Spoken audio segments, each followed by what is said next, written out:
Será mesmo que não há um objetivo contra mim por trás disso? Será que não há uma finalidade às escuras de me tirar desse processo enquanto advogado? Por que quer me tirar desse processo? Eu estou incomodando alguma arbitrariedade? Eu estou defendendo demais? Eu estou atrapalhando algo? Eu estou atrapalhando alguma acusação? Eu estou atrapalhando algum jogo? Exigir o devido processo legal é minha obrigação enquanto advogado. Deixa eu deixar bem claro a todo o Brasil. Tenho orgulho dessa beca aqui visto. O advogado é o único ator desse sistema de justiça que está do lado do povo e não do Estado. E eu não me curvo a essa tirania, porque a minha missão de vida é defender a correta aplicação da lei que está sendo rasgada. Olá pessoal, sejam bem-vindos. O meu nome é Bruno. Se você gosta e apoia o nosso conteúdo, então deixa o seu like e inscreva-se no canal.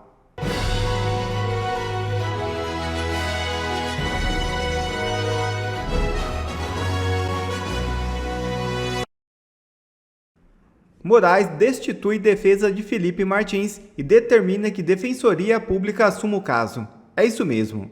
O ministro Alexandre de Moraes do STF destituiu os advogados de Felipe Martins e ordenou que ele passe a ser representado pela Defensoria Pública da União.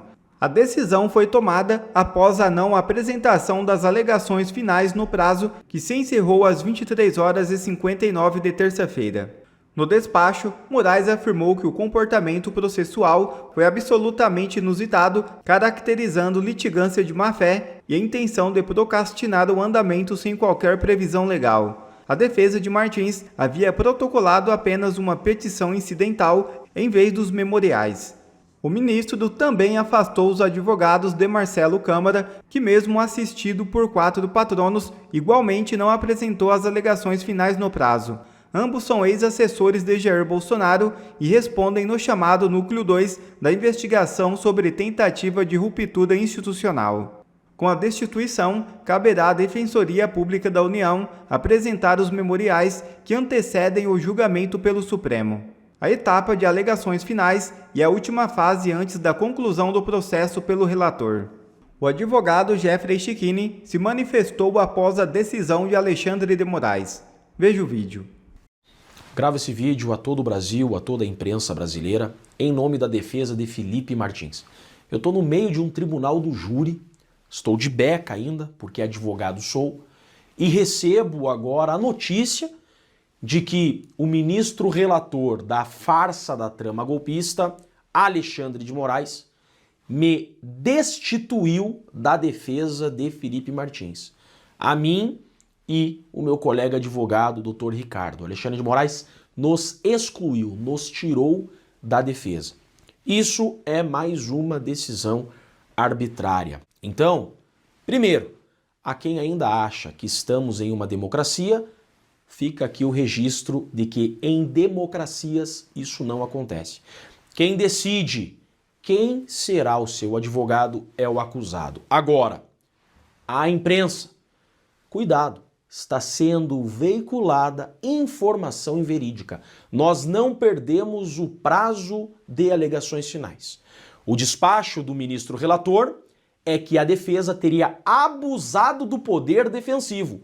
Em democracias, essa acusação não existe. Não há como abusar do poder defensivo. Uma defesa eficaz, efetiva, faz parte do exercício democrático no Estado democrático de direito. E em respeito ao devido processo legal, nós não perdemos o prazo de alegações finais. Pelo contrário, por culpa da acusação, a PGR, que trouxe novos elementos aos autos, violando a lei, violando o devido processo legal, nós apenas juntamos uma petição antes do término do prazo e pedimos a suspensão do prazo das alegações finais, ou então que nos concedessem mais prazos e o desentranhamento desses elementos.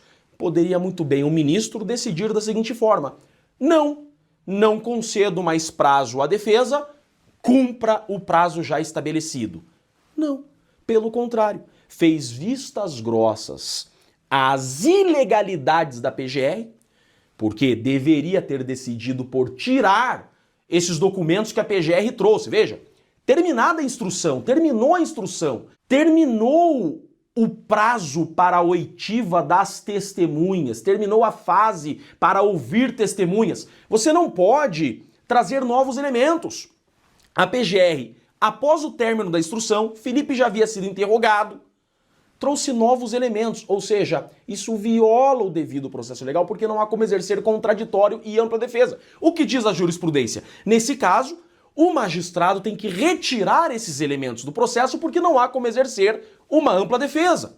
Nós peticionamos dizendo, queremos que esses elementos sejam retirados, caso o outro seja o entendimento, nos dê mais prazo para apresentar as alegações finais. O ministro, então, decide da seguinte forma: a defesa perdeu o prazo, o que não é verdade, ainda não terminou o nosso prazo e tirou os advogados intimando a Defensoria Pública para que venha a defender o Felipe Martins. Isso é aberrante. Primeiro, o ministro trouxe uma jurisprudência de 1956.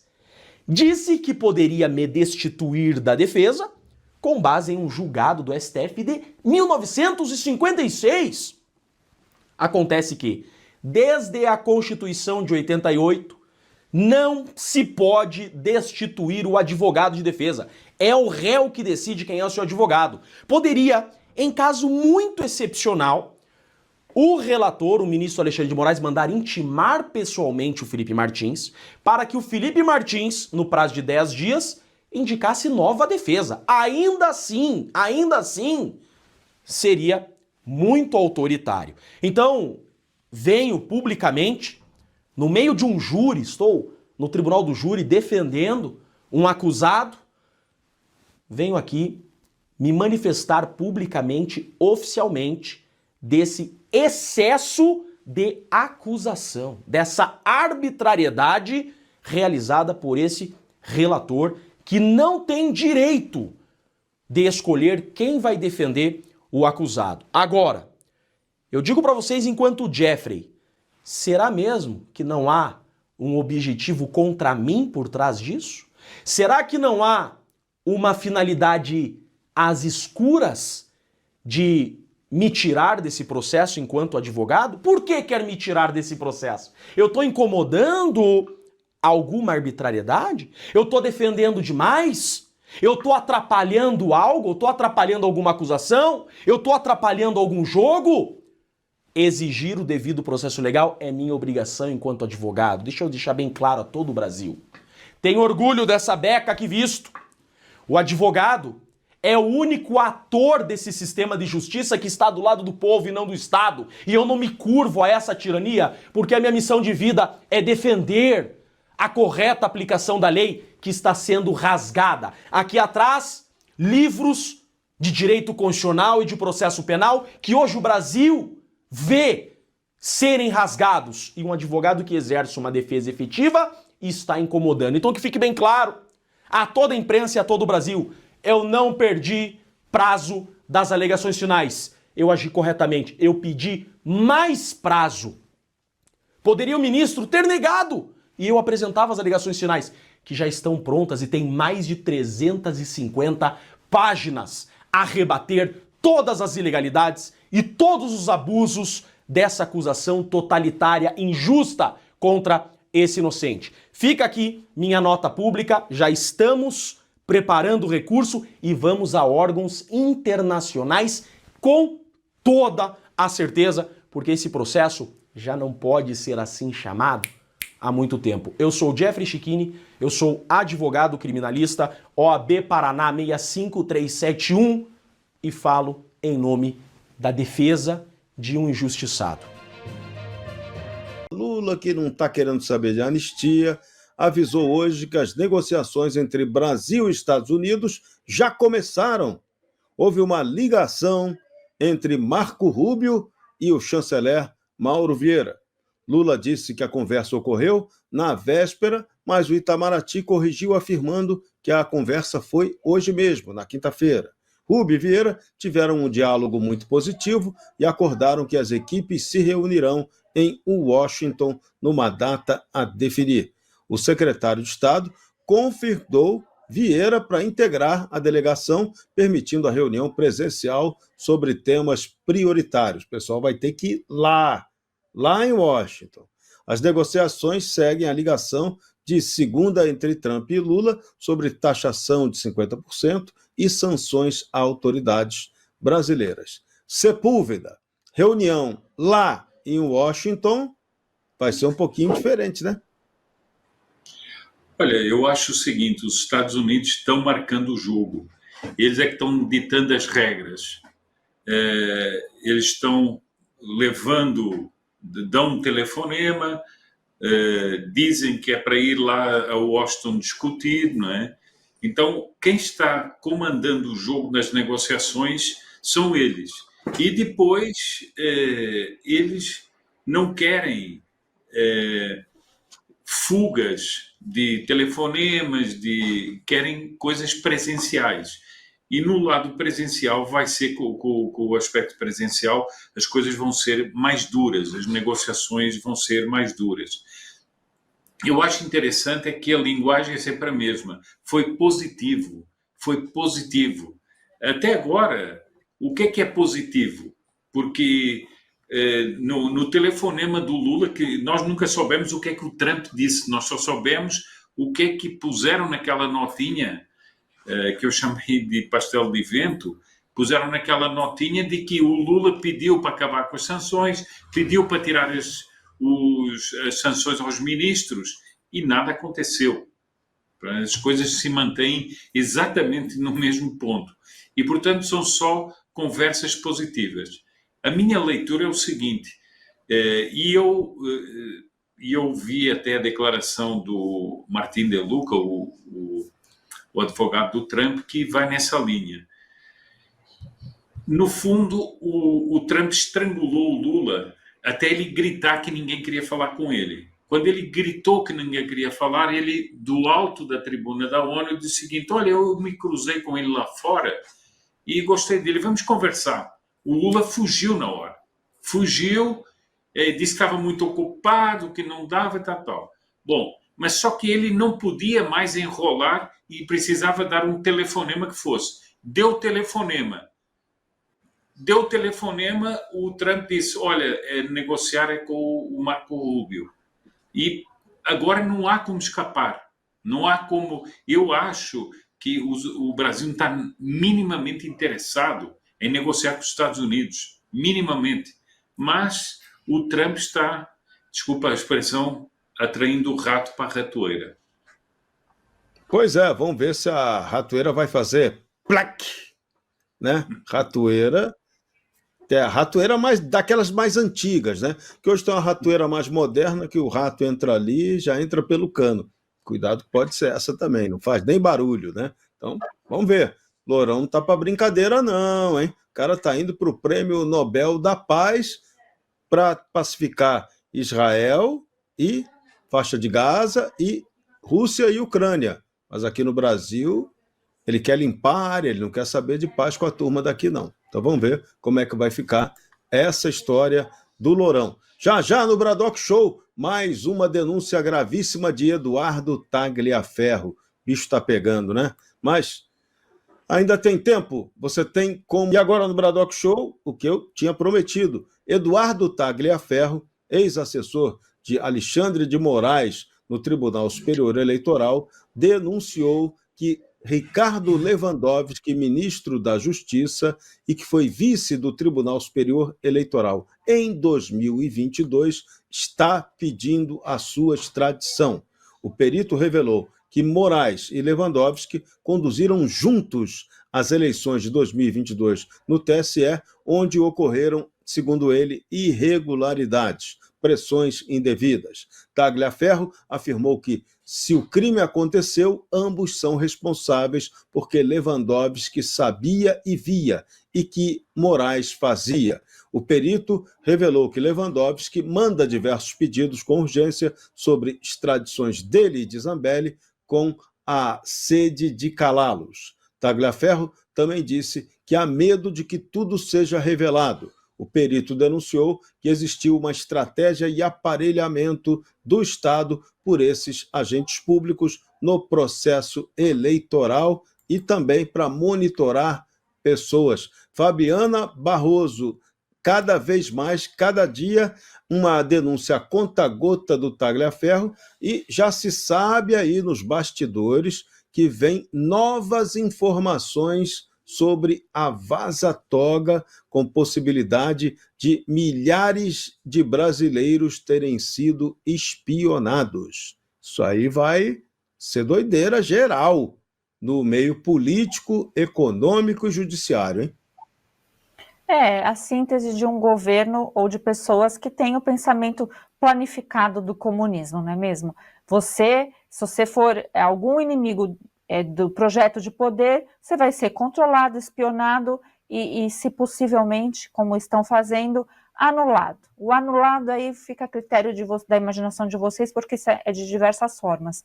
O que Tagliaferro fala agora é bem grave, não é mesmo? Se foi isso que aconteceu na época eleitoral, onde um ministro, que era do Supremo, saiu depois, a velha história que eles acusavam o Moro, e olha que o Moro a gente não precisa fazer elogio para ele, porque não, a história contou a verdade sobre ele.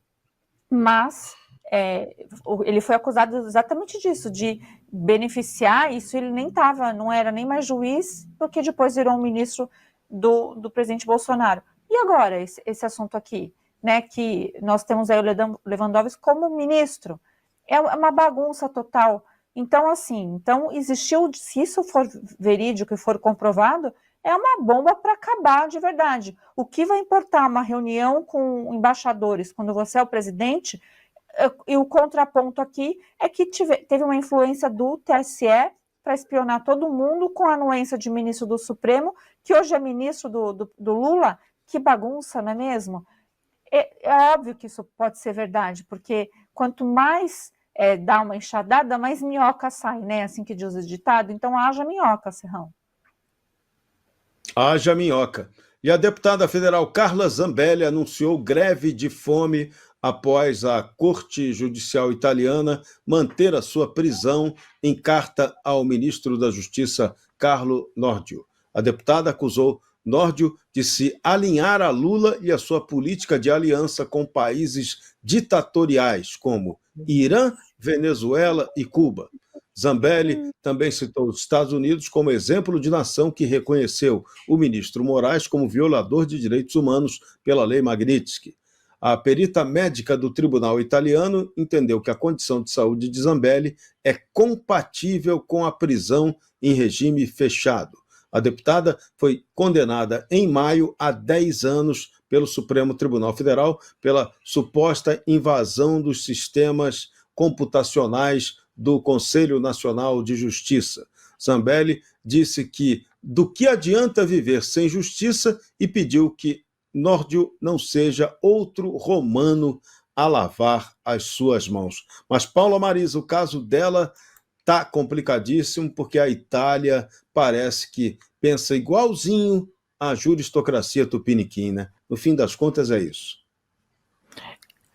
Talvez não toda a justiça italiana, mas alguns juízes sim. Eu cheguei a ler que esse juiz tem sim um perfil bem progressista e que foi até, de certa forma, um tanto quanto previsível a manutenção da prisão da Zambelli enquanto se decide sobre a extradição. Realmente, a Carla Zambelli, ela tá sofrendo um martírio, eu não consigo imaginar o sofrimento dela, ainda mais um presídio em outro país, não sei se ela fala o idioma, como é que as outras presas acabam tratando ela, é uma situação muito complicada. Agora, para ficar mais escrachada ainda a injustiça que reina no nosso país, enquanto a Carla Zambelli é mantida no cárcere lá na Itália, a gente acabou de ver aqui, vocês comentaram sobre as proteções que estão acontecendo na CPMI do INSS de pessoas que sim ameaçaram de fato a população brasileira, roubaram aquele público mais fragilizado e talvez esse roubo possa ter desencadeado consequências irreversíveis. Será que no meio desses aposentados que foram roubados, algum deles deixou de comprar medicação por causa desse roubo? A gente sabe que são pessoas ali que muitas vezes contam o dinheirinho e o preço na farmácia também está exorbitante. Então, pode inclusive ter acontecido de alguém ter vindo a óbito por causa desse roubo em escala industrial. E a Carla Zambelli é acusada de quê? De supostamente ter invadido o site do CNJ, que ainda não foi comprovado se realmente, né, ela participou disso, se ela ordenou isso, e vindo de Alexandre de Moraes a gente suspeita de tudo, mas teria sido o crime de publicar uma decisão do Alexandre de Moraes mandando ele prender ele mesmo. A quem que isso prejudicou? É um episódio para se dar risada, talvez pagar umas cestas básicas, se realmente tiver acontecido, e bola para frente. Agora, a ponto de adicionar a polícia fora do Brasil, a justiça fora do Brasil, é mais revoltante ainda quando a gente vê tudo sob essa outra perspectiva, de pessoas que cometem crimes, inclusive de matar outras pessoas, e não tem esse mesmo tratamento tão rígido que a Carla Zambelli está aí passando. Infelizmente, é muito triste a situação dela.